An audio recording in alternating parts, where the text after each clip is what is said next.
And hello again, everyone. I'm Chris Lincoln, and welcome to Oklahoma Sportscene, our statewide hour show. Sports interviews, features, you know you're going to enjoy. And of course, we're here at the Bricktown Brewery in South Tulsa on South Peoria. Next week, we'll be out to Bricktown 71st, east of Woodland Hills Mall. Bricktown Brewery, the place to be, though, for sports fans any time of the season, though. They have 22 locations around 6 states, 14 here in the state of Oklahoma. Got a great staff, great food, great craft beer, and great staff as well. Their manager right here, by the way, is Alan Snyder. And thank you, Alan, for taking good care of us here. Some special events coming up at Bricktown Breweries in the month of July, into July here, and into August. Beer for a Cause. Great promotion here. 25 cents of every standard priced Wiley's Blood Orange Wheat Pint will be given to benefit the Folds of Honor, that great charity we all support. Folds of Honor, of course, the nonprofit organization, helps provide educational scholarships to families and members of fallen or disabled veterans who served our country. Again, Beer for a Cause here at the Bricktown restaurants. It'll be 25 cents off when you order that standard price Wiley's Blood Orange Wheat Pint. You'll enjoy that as well. Also, we're telling us we have some very special new craft beer and new menu items coming up in the month of August at Bricktown. We'll talk more about that and be ready for that and get out and support them. Well, let's talk about our football lineup, and it's a football lineup for sure on this show. Phil Steele, College Football Preview Magazine. It is the Bible for everybody who's covering college football. Want to be sure to pick up a copy. You won't believe all the information. 350 plus pages. 2 pages on each of the teams in the Division I. 130 teams. He talked to 124 coaches, he was telling me, to get all the information. Incredible magazine. He'll be with us on 2 segments starting off. Get your notepad and pen. You want to make some notes hearing Phil Steele. Then just back from Big 12 football media days in Arlington, Texas, our good friend Eric Bailey of the Tulsa World. He'll stop by for a visit. Not a whole lot of time to spend here, though. He's going to be on a plane here, heading very soon to Nashville, Tennessee. This is the week also for the Southeast Conference media days. We'll be down there covering that. And we have more football. Oilers football finished their season, and with a victory. We have some locker room interviews to have you kind of wrap up their first season. Andy Scurto, the owner of the team, will join us next week on Oklahoma Sportscene. And FC Tulsa, they're a hot soccer team right now. Just won their 4th in a row. Time now to check our hot topics of the week, brought to you by the Tulsa World. And the Oilers winning their final game. Final professional football, their inaugural season, closed this past Saturday night. First home victory of the season. They defeated Quad Cities 56-35. The most points scored this season by the Oilers team, and avenged the worst defeat they had taken. That was their home opener when Quad City beat them 68-42. So it was revenge time. Tulsa got it on Saturday night. After both teams returned opening kickoffs for touchdowns. I'd never seen that before. Both teams opening kickoffs, they ran back for touchdowns. Tulsa held a 33-29 tight halftime lead. Then they outscored the Steamwheelers 23-6 in the final quarter to wrap up the victory. Oilers finished the first indoor professional football season 2-13, 1-7 at home. Head coach Marvin Jones and his team celebrated the season-ending victory. I talked to him in the locker room, congratulating him on the win.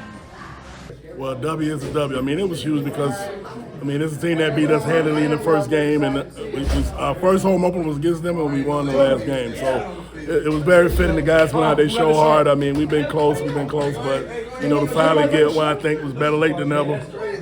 The fans sure loved it too, didn't they?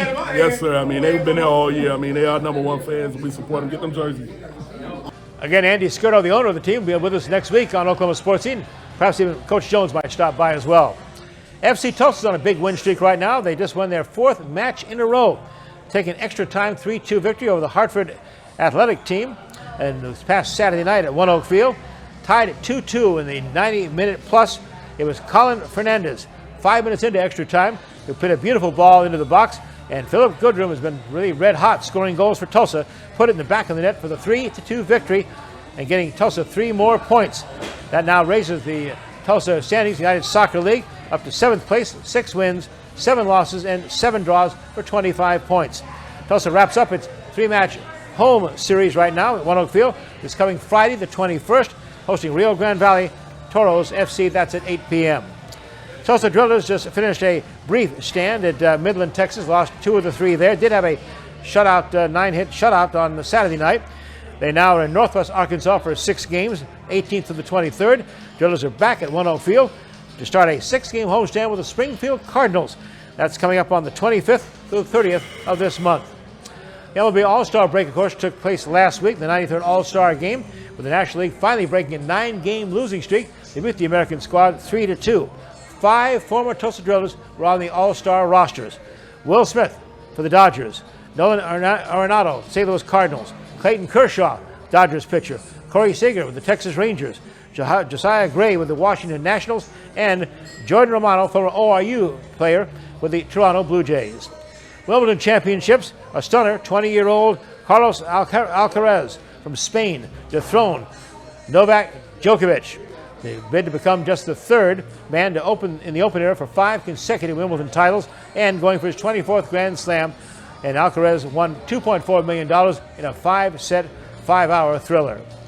And the 51st Open Championship, golf's final of the 4 big majors, takes place this week at the Royal Liverpool in Merseyside, Hollyoak, England. Last time it was held on that course, it was Rory McIlroy who picked up the claret jug.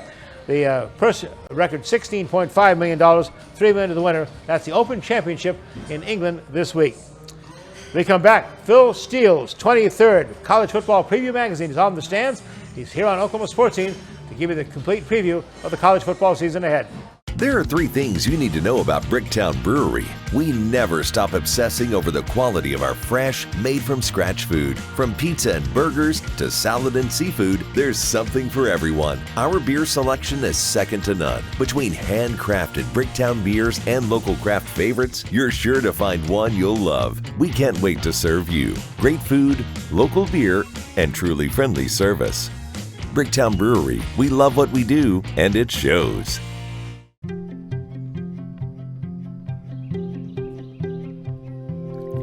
As the sun rises over eastern Oklahoma, we are devoted to one thing: improving the health of our communities, our home. We are your friends, your neighbors. We are the people of St. Francis. This episode is sponsored by Equity Bank. Athletes work hard day in and day out to improve their game. They put in time and effort to stay in shape and bring their A game for the big day. Our tellers do the same thing with banking. We work hard to serve our communities and keep your money safe. Equity Bank, we never forget it's your money. Indoor football is back, Tulsa, and season tickets are going quick. Don't miss Saturday night entertainment starting as low as $9 a month. The Tulsa Oilers indoor football team kicks off again in March, Saturday nights, 7 p.m., the OK Center. Season tickets are on sale now. Go to TulsaOilersFootball.com. That's TulsaOilersFootball.com. Get your season tickets now. Don't miss your chance to experience the fast-paced, helmet-hitting, pad-popping excitement of professional indoor football. TulsaOilersFootball.com.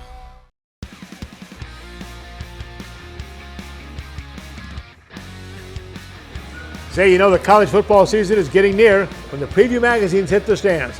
And the best of the best is right here. This is Phil Steele's. It is his 23 college football preview. It is the 29th edition of this magazine. As he says, the pros, the experts can't do without. He talked to Phil Steele this morning by a Zoom call, audio call from his office in Cleveland, Ohio. This 29th edition features all 350 pages packed with all kinds of information. You won't believe the number of football coaches he talked with. Each one of these schools gets 2 pages in their program with all the stats and information from last year, in fact, from 5 years ago. Amazing. I think you're going to really enjoy these next 2 segments with Phil Steele. We'll start off, though, with Phil just telling us how you got started in this football preview magazine business. Well, I was writing a football newsletter, and what I would do every year, back then there was probably about 20, 25 college football preview magazines on the market, and I would buy them all. And I had my notebook, and I wrote down everything that was written in every magazine about every team. And I could barely come up with a starting lineup for some teams. So they just didn't have enough information in it for me. They might have covered the quarterback, the running backs, didn't go in depth on a lot. So I started compiling the information myself, made my own notebooks. And I think it was 1994, someone came in here and said, why don't you put all this information you got into a magazine? So we did it. The first year we put it out, it was black and white. It was on newsprint, only covered 88 teams. It was about 188 pages in the magazine. But once people got it in their hands, they needed to have it each and every year. So we went full color after 7 years, and here we are in the 29th year. And clearly, I feel it's got 3 to 4 times the amount of information any other preview magazine out there. A lot of folks refer to it as the Bible of college football. That's what I've always thought too, for sure, Phil. And just so how long does it take to put 350 plus page magazine together like this? And how many people on your staff working on it for how many months to get ready for the season? Yeah, it takes a couple of days, we just spit it right out. Now, we start the Sunday after Thanksgiving, so right at the end of November, and it goes all the way through the start of June. So it takes 7 full months. I've got a staff of 10 to 15 people that work here. I do the magazine in a 3 write-through process. The first write-through is a postseason write-through where we read through every article is written about the team. Naturally, I've watched the entire season. I've lived the entire season, but it sort of refreshes you on just that team, all the ebbs and flows of each position. The second write-through is a pre-spring. And then the third write-through is after I talk to the head coaches. And this year I talked to 122 of the 133 head coaches, spent about an hour with each one going over their team, all the players, all the strengths and weaknesses of the position. And we finally wrap up the third write-through process around June 7th when we send it to the press. Later than all the other magazines go to the press, but we're able to capture all the moves from the transfer portal.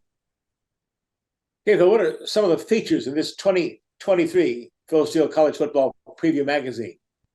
Well, the first thing is you get 2 full pages on each and every team, and it's basically everything you need to know. It's like having 133 different media guides rolled into one. You get the last 5 years' results, all of the last year's stats, both individual and team, spread records the last 10 years, a note on every single matchup, complete in-depth write-up on every single position, a recap game by game from last year, and then, of course, my forecast, plus a projected 4 deep. I'm going to say 4 deep. Most people give you a 2 deep.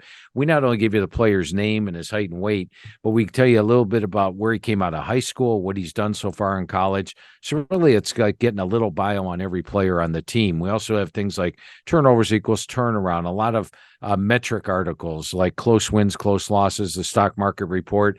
You get individual rankings on every single, all the top groups, like about the top 60 units, running backs, receivers, quarterbacks, offensive line, defensive line, linebackers, DBs, and special teams. It's just information on top of information. No full color page ads, no cheerleader pictures, just information on top of information. Well, Phil, I want to talk to you about our Big Four football area teams in the next segment, but give us kind of the overall national outlook, the best teams of college football for 2023. Well, there are plenty of contenders for the national title this year, but naturally I have to whittle it down to 4. And so the 4 teams I've got playing for the playoff this year are Georgia, which I think has an excellent shot at being the first team to repeat, or three-peat, I should say, since the Minnesota Golden Gophers did back in the 1930s. They're also Alabama. Never discount Nick Saban. Yes, he only has 5 starters back on offense, 5 on defense. They're inexperienced. They don't even know who their quarterback is. But this is Nick Saban. This is Alabama. And they've only won the national title once as a preseason number 1. But generally, when they're not preseason number 1, like this year, they're dangerous. The last time they weren't was 2020. They won the national title that year. I went with Michigan coming out of the Big Ten. I think if you look at Michigan, Ohio State, Penn State, all 3 teams rank in my top 5 of the power poll, but Michigan's got the best schedule. And I feel this is Jim Harbaugh's best team that he's put on the field. They've got a great shot at getting the playoff and having a shot at winning it. And then finally, I read a lot of preseason top 25s this year, and a lot didn't even have Clemson in the top 10, but I'm bullish on Clemson this year. And after going through the team with Coach Sweeney, he said that the defensive line, which in 2018, as you recall, was just star-studded. They had all these first-round draft picks. He said that this unit doesn't have the star power of 2018, but that this group is deeper in talent and experience. So they've got my best defensive line in the country. They've got Cade Klubnik at quarterback, Shipley Amafa at running back, an improved receiving core and offensive line. And their toughest 2 games this year are Notre Dame and Florida State, and they get both those 2 teams at home. So I've got Clemson running the table this year, going undefeated, and getting into the playoff. Well, Phil, as if you don't need enough credentials, I'm impressed the fact you've been a long-time voter for the Heisman Award, and also saw you on like 20 other committees selecting college football awards. So who are your top early season, preseason picks for some of the best awards in college football for 2023? Well, for the Heisman, I actually think it'll probably be somebody different than Caleb Williams in the fact that there's only been one two-time repeat winner of the Heisman Trophy Award. And it's going to be tough. He not only has to compete against all the other quarterbacks in the country, he's got to compete against his stats from last year. So if he doesn't throw for 4,537 yards, hit 67% with a 42-5 ratio, people think he's having an off year. So I think the quarterback or the Heisman race, and it generally comes down to a quarterback, but Blake Corum almost was in the mix last year. That thing is wide open, and I will say that Caleb Williams doesn't win it this year. As far as the Doak Walker, best running back in the country, I think Blake Corum's got that excellent shot. He's run behind one of the best offensive lines in the country. Last year, he would have been a Heisman contender. He not got injured, not being able to play against Ohio State. So keep your eyes on Blake Corum for that one. For the John Mackey Award, Blake Bowers is your runaway front runner for that. He won the award last year. He's back. He's playing for the national title contender. A great shot there. The Blitnikoff Award, I would have to say Marvin Harrison of Ohio State. He looks like the top wide receiver for next year's draft, and Ohio State has my number one receiving core in the country. So those would be some of the top awards to take a look at. But as you mentioned, I'm a voter on 20 different awards, a voter or committee member on 20 different awards. Well, let's talk now, Phil, about the impact of the portal and about NIL, name, image, likeness. Well, the portal's had a major impact, not only on the coaches, but also on myself. Yeah. We used to go to the press with the magazine in May because once spring practice was over, you knew everybody's roster. This year, the portal closed on May 15th. And so once the portal closed, I still couldn't go to the press because we didn't know where those players landed. I gave it 3 full weeks all the way to June 7th to find out where they all landed. And as it turns out, we've captured about 99% of the portal moves, but it's had to move our magazine printing deadline back because we have to capture all that. And talking to the head coaches, it's a good thing I've got everybody's cell phone number and they have mine, because even on June 6th, the day before we send in the magazine to the press, I'm getting texts from coaches telling me, hey, we landed this kid, So it's made it tougher on the head coaches and tougher on myself to keep track of the teams. It seems like you just can't get enough, though, of college football. It's the only sport. It's the only sport I follow all year round. I don't follow March Madness, basketball, NBA. I don't even follow the NFL. On Sundays, I've got 12 TVs on Saturday. I'm watching, trying to keep track of every game. On Sundays, I go home and I'm just watching replays of games to capture the full game, as watching and watching as much tape as I can during the course of the week. So it's the only sport I follow 365 days of the year.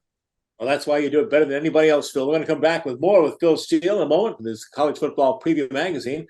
Now we'll touch on the local groups here, our Big Four football teams, Oklahoma, Oklahoma State, Tulsa and Arkansas. Next with Phil Steele on Oklahoma Sports Scene. There are 3 things you need to know about Bricktown Brewery. We never stop obsessing over the quality of our fresh, made-from-scratch food. From pizza and burgers to salad and seafood, there's something for everyone. Our beer selection is second to none. Between handcrafted Bricktown beers and local craft favorites, you're sure to find one you'll love. We can't wait to serve you. Great food, local beer, and truly friendly service. Bricktown Brewery, we love what we do, and it shows. Tulsa Oilers hockey at the BOK Center. The ultimate experience of hockey and entertainment. Save big on season tickets today. Full season tickets starting as low as $17 per month for all 36 home games. Get your season tickets at TulsaOilers.com. That's TulsaOilers.com. Experience hard-hitting, glove-dropping, pulse-pounding, glass-rattling kind of thrill. Season tickets available now at TulsaOilers.com. That's TulsaOilers.com. This is your town, your team, your Tulsa Oilers hockey. The Oklahoma Sports Hall of Fame, home of the Paycom Jim Thorpe Award, is a treasure trove of memorabilia honoring Oklahoma sports legends. For museum hours or to schedule a tour, go to oklahomasportshalloffame.org.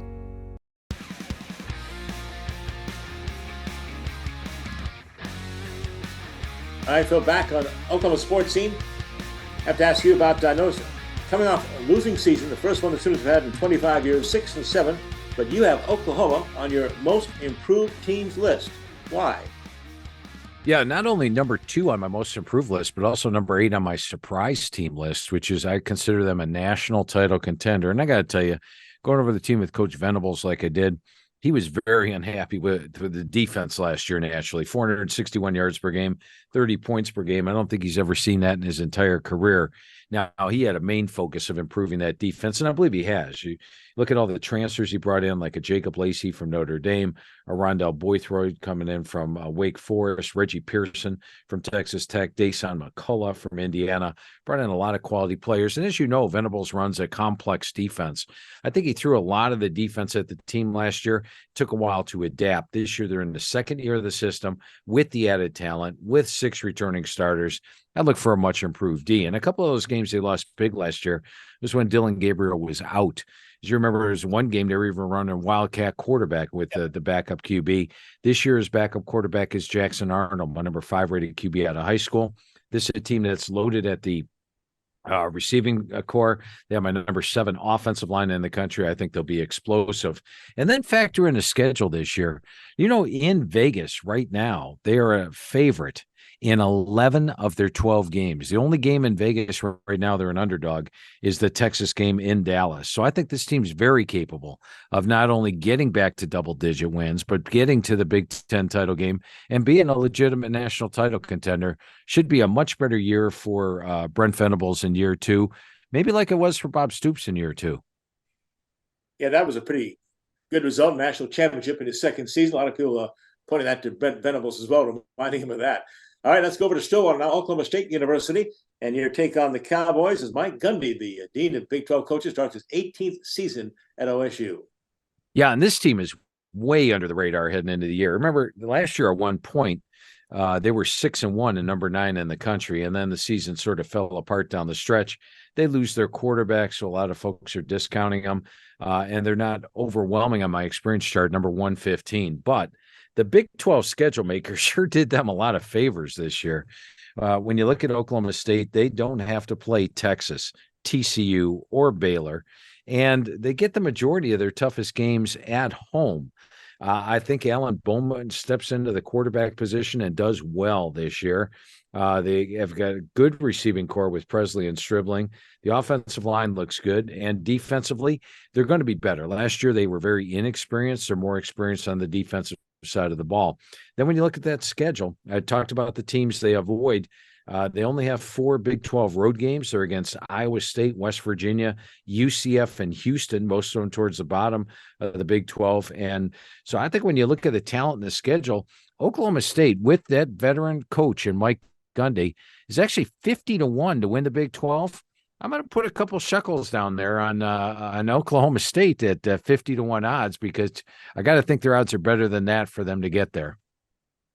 I know you have Oklahoma State right now kind of tied up there in 5th place, so with Baylor and Texas Tech kind of middle of the conference right now. That's right. And it's I got to be honest with you, when I looked at the Big 12 and did the first right through, it's tough to pick this team top to bottom, this conference top to bottom. Look at the last couple of years. I mean, who picked TCU and Kansas State to be there last year? Who picked Baylor the year before? And who picked, I mean, you just pick Kansas at the bottom of the Big 12 and they go and make a bowl game last year. So the top to the bottom, I think the Big 12 is the most competitive conference out there. I was going to ask you an overall evaluation of the Big 12 conference now, and especially if you're looking at the 4 new teams that have joined the league here, of course, with Brigham Young, Cincinnati, Houston, and University of Central Florida. Yeah, and I think most of those teams will struggle this year. I think if you're looking for one team, one team that would come in and have a shot at actually contending in the Big 12, it would be Central Florida. And Gus Malzahn's been a veteran of the Power 5 conferences, having been the head coach at Auburn. And he told me that they've actually been preparing for this move for 2 years.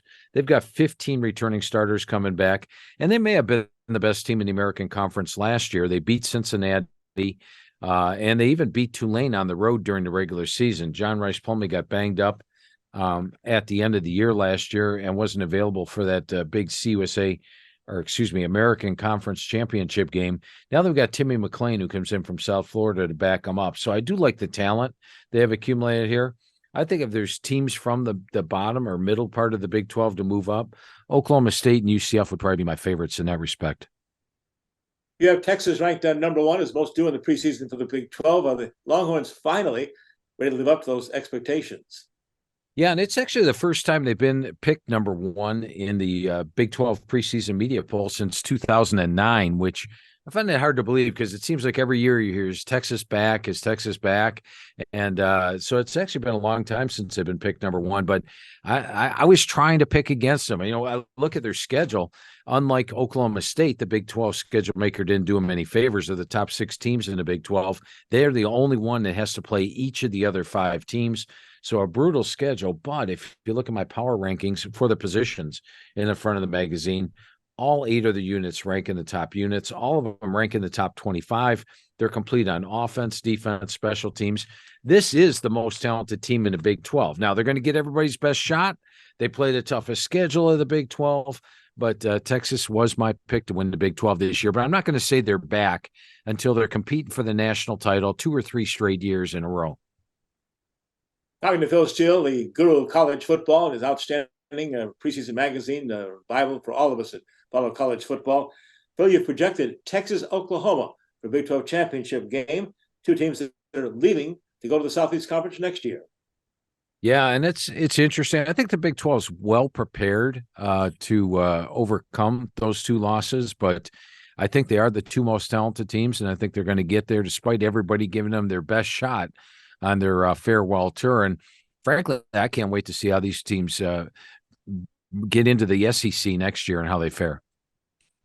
Now let's turn our attention to our hometown team, the University of Tulsa, with the new head football coach, Kevin Wilson. And I think Kevin Wilson's going to do a great job at Tulsa. Now, anytime you have the coaching change, you're going to have some transition. And there was a lot of transition in Tulsa's thing. A lot of players hit the portal. They're actually number 117 on my experience chart. So they're a much less experienced team than they were last year. Coach Wilson did get him to did get Braylon Braxton to come back after he'd entered the portal and then come back. So I think that's a plus. They don't have that bell cow running back. It's going to be more of a running back by committee. They have good receivers, but do they have that go-to receiver would be a question mark. And the offensive line does look to be in good shape, even though they lost a couple of key guys, which Montgomery took with them. You look at the defensive side of the ball, rather inexperienced, only 5 returning starters coming back. I think this is going to be a rebuilding year for Coach Wilson. And I look for him to do more like he did at Indiana. He took a team that was at the very bottom, which I think that Tulsa is going to be this year in the American Conference. I think they're going to be towards the bottom in a rebuilding year and then bring them up to that bowl level in a short period of time. All right, Phil, finally in our area, the Arkansas Razorbacks. You have them 5th in the SEC West. Of course, the always colorful, fun to cover head coach Sam Pittman. Yeah, he's Sam Pittman is a great coach to talk to, and I love what he does on the offensive line. Now they're switching the offense up a bit this year. It had me concerned, but he told me that KJ Jefferson has adapted to this more pass-friendly offense. And while the receivers are inexperienced, Coach Pittman told me that he likes the receivers room, and more importantly, KJ Jefferson likes the receiver room. So with Rocket Sanders at running back, AJ Green at running back, I think they're in good shape running the football. Pittman develops offensive lines, and the receivers probably better than they look like on paper. Defensively, they got some players. I think, again, that guy like Trajan Jeffcoat from Missouri was big at the defensive front. Ed and A.J. Walcott from Baylor was big at that nickelback position. So I think the talent's there. And, excuse me, I think it's going to be much like the last couple of years. Arkansas is going to get off to a great start, 3-0, very impressive. Then they play the toughest 4-game schedule of any team in the country at LSU, A&M in Arlington, at Ole Miss, at Alabama. Nobody plays a schedule like that. So a tough middle of the season, but then they could easily win their final 5 games, which is pretty much how they've been doing it in recent years. Get off to a good start, have a little lull in the middle, and then a big finish. And I think that's what you can expect from Arkansas this year. Phil Steele, it's the book the experts can't do without. Got mine right here, Phil. Always have it every preseason. Thank you for joining us, and have a great college football season. We'll be talking to you, I'm sure.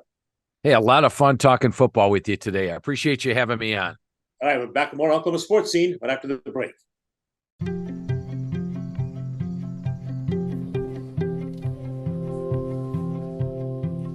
around the clock, throughout eastern Oklahoma. We are devoted to one thing: improving the health of our communities, our home. We are your friends, your neighbors. We are the people of St. Francis. This episode is sponsored by Equity Bank. Athletes work hard day in and day out to improve their game. They put in time and effort to stay in shape and bring their A game for the big day. Our tellers do the same thing with banking. We work hard to serve our communities and keep your money safe. Equity Bank. We never forget it's your money.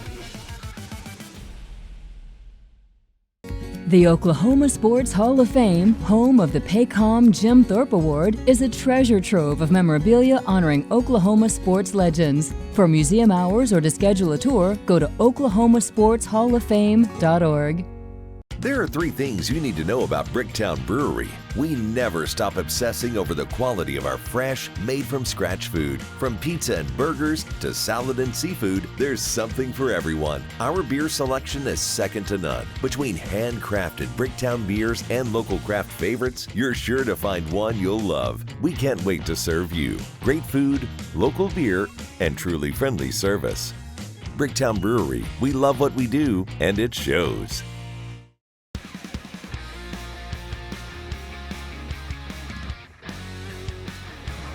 Welcome back to the Bricktown Brewery here on South Peoria in Tulsa, Oklahoma. Next week we'll be out the one at 71st near Woodland Hills Mall, so go out and join us then if you would on Mondays. This past week was the Big 12 Conference Media Days, 2 days of intensive interviews and features with the 14 head football coaches, including 4 new schools represented: Brigham Young, Central Florida, Cincinnati, and Houston. And of course they'll say goodbye to 2 of the schools founding of the conference members, Oklahoma and Texas.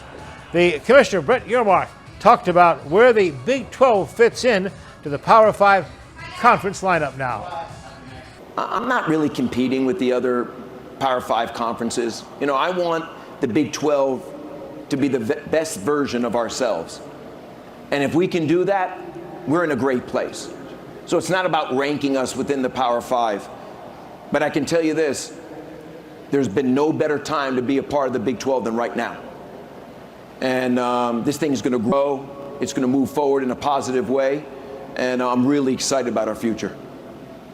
Mike Gundy, the dean of the Big 12 football coaches, in fact, about the third and longest tenured in all of college football, starting his 19th season in Stillwater as the head coach at his alma mater. Coach Gundy, of course, talked about his football team, about his new players, about uncertainty at quarterback, a lot of things there, but one thing he wanted to talk about at the very end of the press conference, people, of course, asked about Bedlam. What's the future of the Oklahoma State rivalry? Here's what the coach had to say as OU leaves for the Southeast Conference next year. Oklahoma State's not going to change what you do because Oklahoma chose to go to the SEC. Because they're the ones that made their mind up to go to the SEC. So with all the talk from administration and people saying that Oklahoma State needs to do this and that, all Oklahoma had to do was not go to the SEC. So it is what it is. We can cut right to the choice. So for me, I want to listen to the board. I'll listen to the president. I'll listen to the AD. If that's something they want to do, I'm good, but I don't think it's going to happen based on the way the scheduling is. And everybody needs to realize it didn't have to happen if they didn't change leagues. So you can't blame Coach Gundy or Oklahoma State, as he made clear. The final Bedlam game, November 4th in Stillwater, looks to be the final Bedlam game for some time. Well, the last of the 14 Big 12 football coaches to speak on Big 12 Media Day last week was Oklahoma's Brent Vennables. Beginning his second season, he talked about rebuilding the Sooner program. We've got 123 players on the team 129, and out of those 123 players, 97 of them will be either their first or their second year at the University of Oklahoma. So tremendous turnover, but I couldn't be more excited about the group of guys. It goes without saying, we went 6-7 last year and fell well below our expectations and our standards. at Oklahoma, but man, we learned and grew a lot as a football program.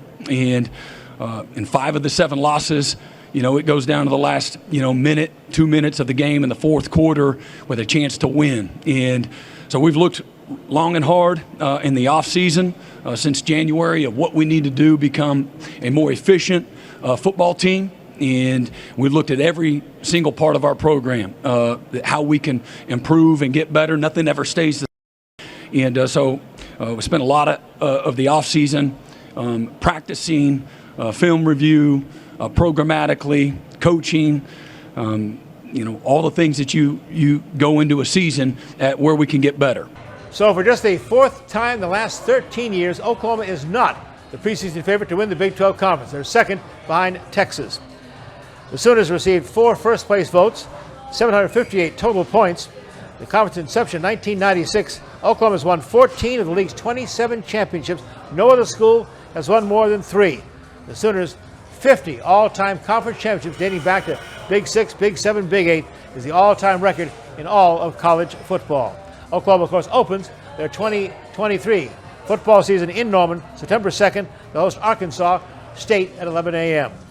We'll have more on Big 12 football media days. Look at the SEC media days this week. The Tulsa World's Eric Bailey. He's next at Oklahoma Sportscene.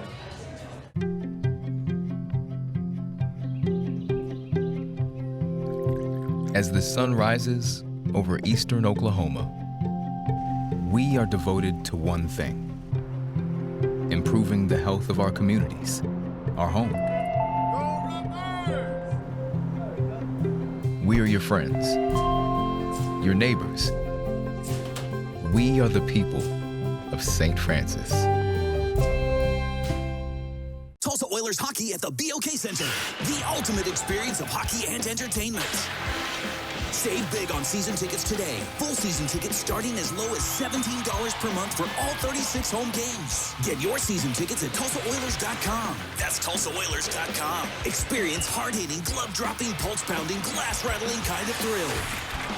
Season tickets available now at TulsaOilers.com. That's TulsaOilers.com. This is your town, your team, your Tulsa Oilers hockey. The Oklahoma Sports Hall of Fame, home of the Paycom Jim Thorpe Award, is a treasure trove of memorabilia honoring Oklahoma sports legends. For museum hours or to schedule a tour, go to oklahomasportshalloffame.org. There are 3 things you need to know about Bricktown Brewery. We never stop obsessing over the quality of our fresh, made-from-scratch food. From pizza and burgers to salad and seafood, there's something for everyone. Our beer selection is second to none. Between handcrafted Bricktown beers and local craft favorites, you're sure to find one you'll love. We can't wait to serve you. Great food, local beer, and truly friendly service. Bricktown Brewery, we love what we do, and it shows.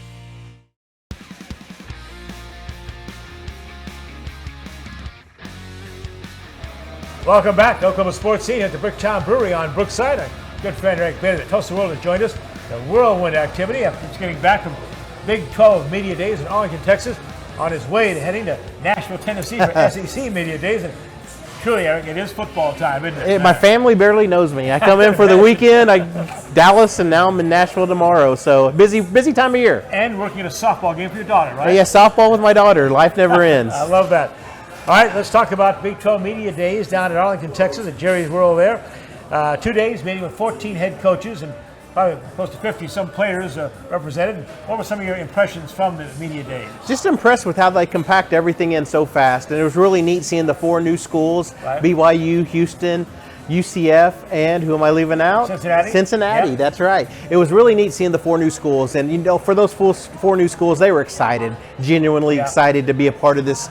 And it was just an exciting time seeing Brett Yoarmark welcome those schools in. And it was neat to just seeing football season back. This is like Christmas in July for a lot of these people.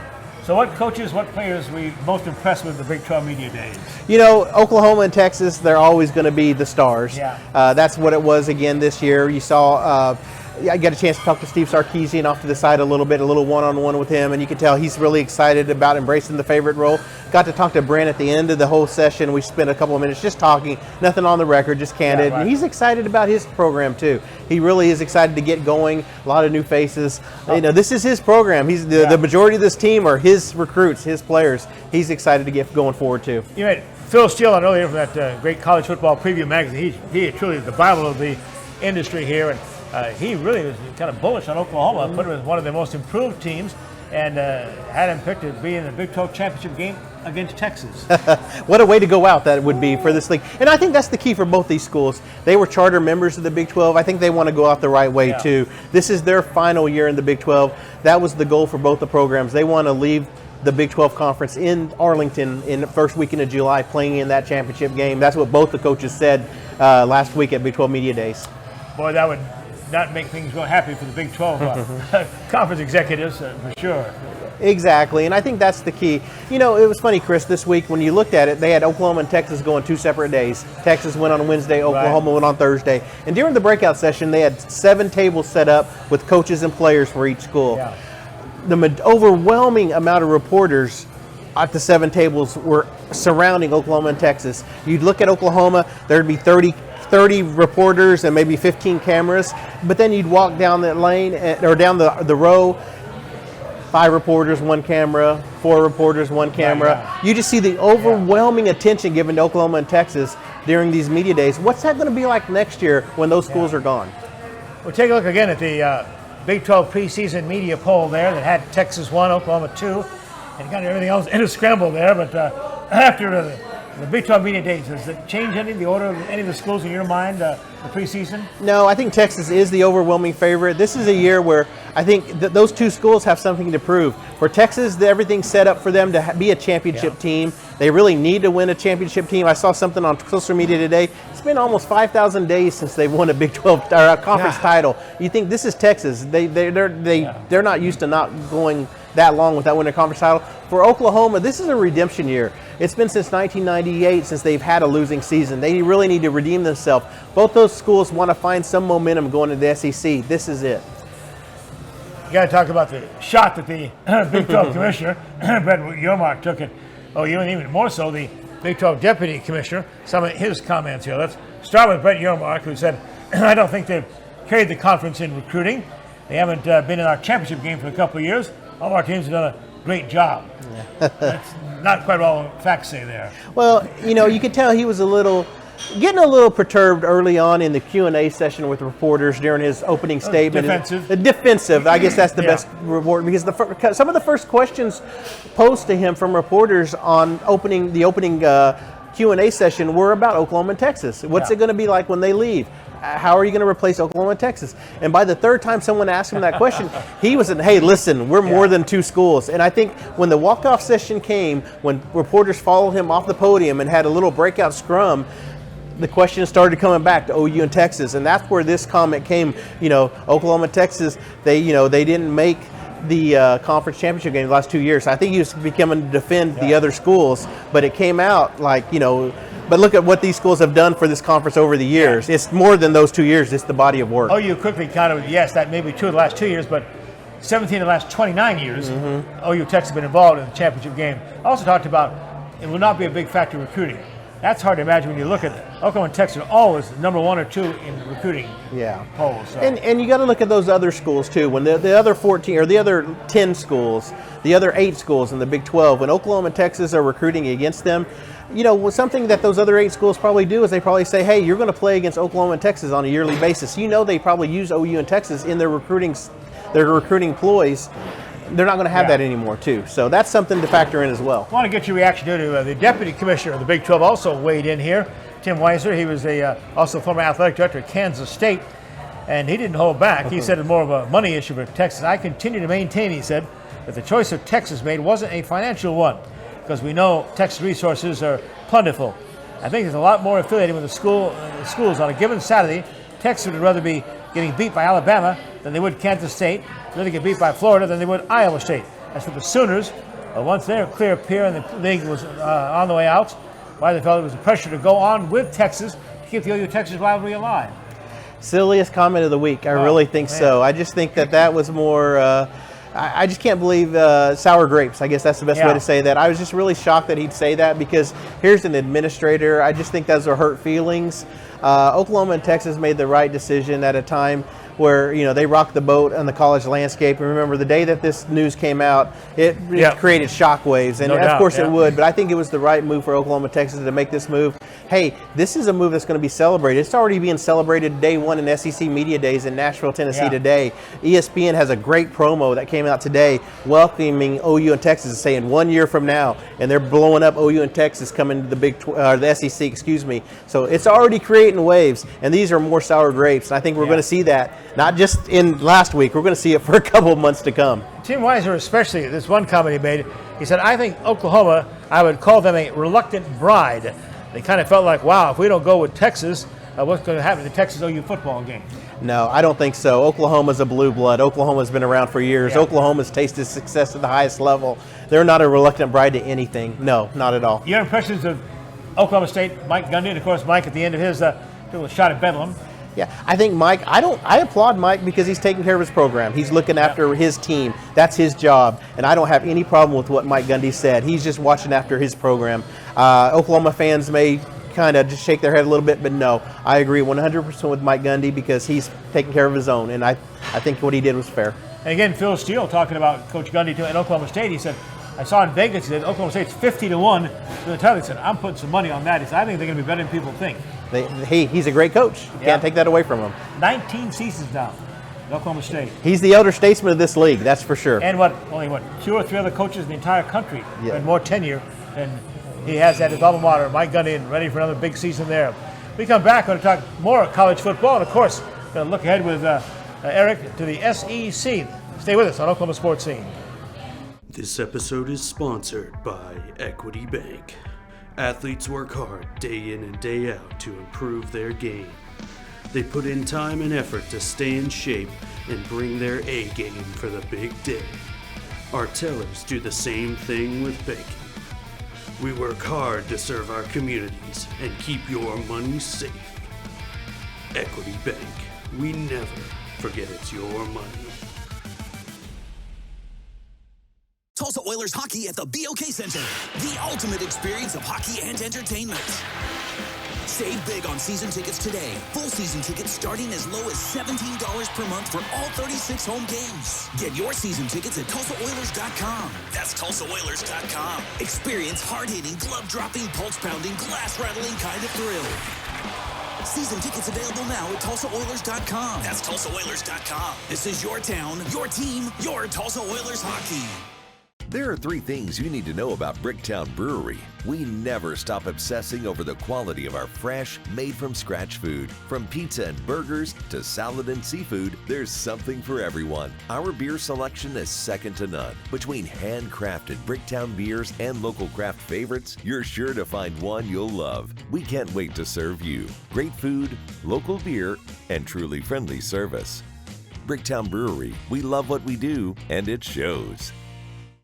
The Oklahoma Sports Hall of Fame, home of the Paycom Jim Thorpe Award, is a treasure trove of memorabilia honoring Oklahoma sports legends. For museum hours or to schedule a tour, go to oklahomasportshalloffame.org.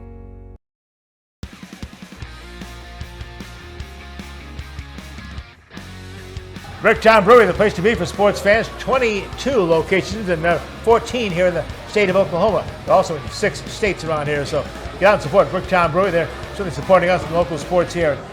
Eric, as we talk to you, we tape on Monday. By the time we have the show be on Wednesday night, you'll already be in Nashville and covering SEC football. Their first media days for you there. Looking forward to it. Never done it, and quite the spectacle I hear. And I'm anxious to go see what it's all about. And they just announced today that next year's SEC Media Days, the 4 days, will be in Dallas. So that's kind of a statement in for the Big 12. It really is. It's kind of welcoming Oklahoma and Texas to the group. So 4 days at the Omni in downtown Dallas. So it'll be a fun atmosphere just to drive. So I'm anxious for it. Interesting. The Big 12 Media Days, 14 teams this year, 2 days.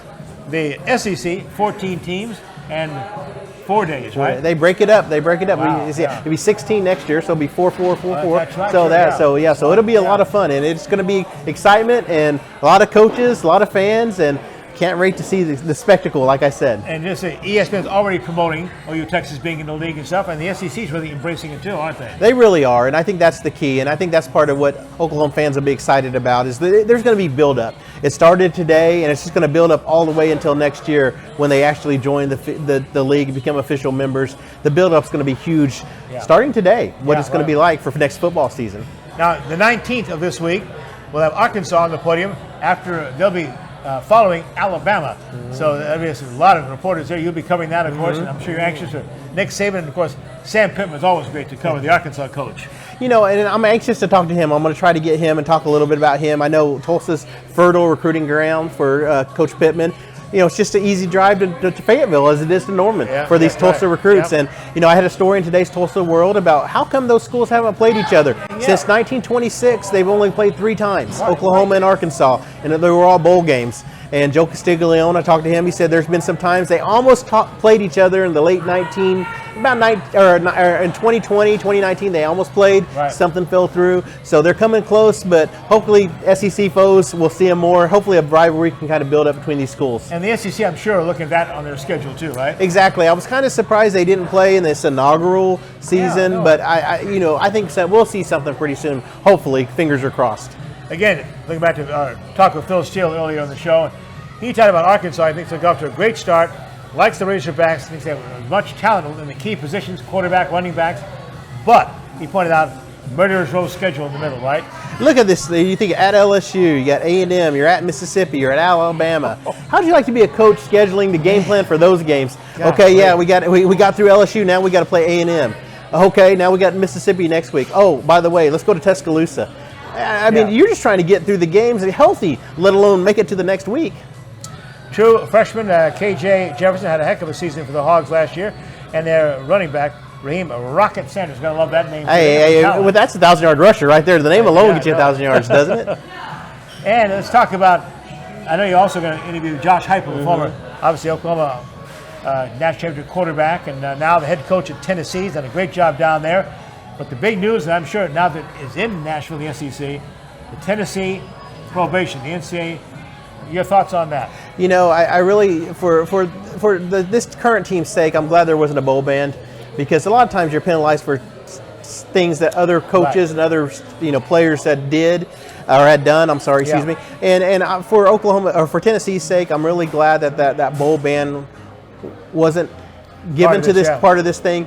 But yet, I mean, you think about the scholarships, you think about the probation, you think about the $8 million fine that this team was given. I mean, there's some hefty penalties to this, and it's going to be some heavy digging out of this, because even the visits, the probation, I mean, you're talking about years to come, how there's going to be ramifications for this years to come, especially in the recruiting world. Heupel's going to have to really work through this. And again, this had nothing to do with Josh Heupel. No, and it didn't have nothing to do with them. Players 2019-20, and Jeremy Pruitt was the coach then at Tennessee. Well, they fired him and ran him off. But what they've done, they found, it's hard to believe, 200 individual violations. They got a 5-year probation. They'll lose 28 scholarships. They have to vacate all 11 wins from those 2 seasons on their record books. And, of course, the record fine, $8 million. But I can't help but think back. I wish they'd given OSU this kind of break. They cooperated, and they got just hammered. I still can't believe that. I still think that was unfair to that OSU basketball team that didn't get to play in the postseason, because that was a team that was a postseason team. Absolutely. And I still feel bad for Coach Boynton and his program that year, because it was just unfair. They did everything right. They cooperated, and I still think that was just unfair with how they were treated that year. Hope you'll come back and talk to us after SEC week and let us know how it went down there. Definitely. Like I said, I'm looking forward to it. Who are you most looking forward to talking to? I really am looking forward to talking to Josh Heupel again. It's been a while since we talked to him. He left on kind of tough terms with Oklahoma in 2014, and now he has built this Tennessee program into a national powerhouse. He's on the College Football Hall of Fame ballot this year, so I just think that it'd be fun just to talk to him and kind of meet up with him again, as well as Shane Beamer, the South Carolina coach. You wondered what kind of coach he was going to be, so it's going to be exciting to see him and meet up with him again as well. Thank you, my friend. Always good to have you with us here. I'll get you a gift card from Bricktown as well. And I know you don't have time to get dinner with us this time, because got to go to Owasso to see his daughter play softball. As always, never ends, never ends. Thanks, Eric. Thanks, Chris. We're going to right back. I'm going to have my equities, 2 cents worth. And if you have a young athlete in the family, I'll tell you, the only sport you never think about playing, that's coming up straight ahead. This episode is sponsored by Equity Bank. Athletes work hard day in and day out to improve their game. They put in time and effort to stay in shape and bring their A game for the big day. Our tellers do the same thing with banking. We work hard to serve our communities and keep your money safe. Equity Bank. We never forget it's your money. The Oklahoma Sports Hall of Fame, home of the Paycom Jim Thorpe Award, is a treasure trove of memorabilia honoring Oklahoma sports legends. For museum hours or to schedule a tour, go to oklahomasportshalloffame.org. Tulsa Oilers hockey at the BOK Center. The ultimate experience of hockey and entertainment. Save big on season tickets today. Full season tickets starting as low as $17 per month for all 36 home games. Get your season tickets at TulsaOilers.com. That's TulsaOilers.com. Experience hard-hitting, glove-dropping, pulse-pounding, glass-rattling kind of thrill. Season tickets available now at TulsaOilers.com. That's TulsaOilers.com. This is your town, your team, your Tulsa Oilers hockey.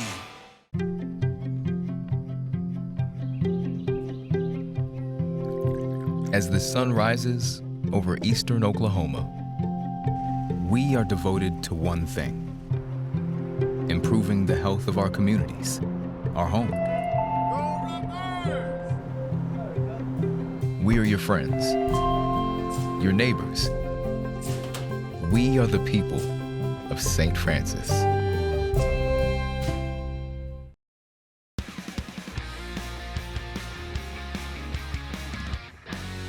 And now, Equity Bank presents Lincoln's 2 cents worth, my final closing sports commentary. Okay, parents, kids, student athletes, if you're looking for a rich career in sports, professional sports, get yourself a set of golf clubs, get some lessons, find a course, and start practicing.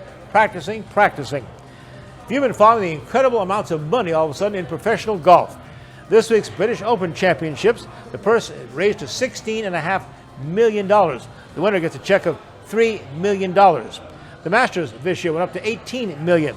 The United States Open and the PGA purses went to $17.5 million. The upcoming FedEx Cup playoffs, the events are all $20 million tournaments. The final Tour Championship event, the purse is a staggering $75 million. $75 million for one tournament.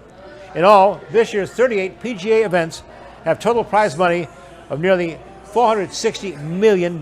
Yes, almost $500 million. Oh, and let's not forget about your opportunities in live golf as well. After receiving an additional $2 billion from the Saudi Arabia Public Investment Fund, the live tournament expanded this year to 14 events, 50 holes, of course, each one. Each tournament, including the stop right here in Broken Arrow, Oklahoma, offered a $20 million purse and a $4 million first prize, plus another $5 million divided up among the 4-man team that was the winning team on the event. Now that's smart money. That's my Lincoln's 2 cents worth. Get a lot of money with no contact. So enjoy. Hey, next week here on Oklahoma Sports Scene, got a great show for you. Bricktown Brewery out on 71st near Woodland Hills Mall. We'll be talking to Andy Skirtle, the owner of the Tulsa Oilers football and hockey teams. Also have Caden McFarland, KJRH Channel 2 sports director, visiting with us. And we'll talk to Dr. Ivan Goodman from Tulsa Bone and Joint about ACL knee injuries. All that next week on Oklahoma Sports Scene. Until then, remember, be a good sport.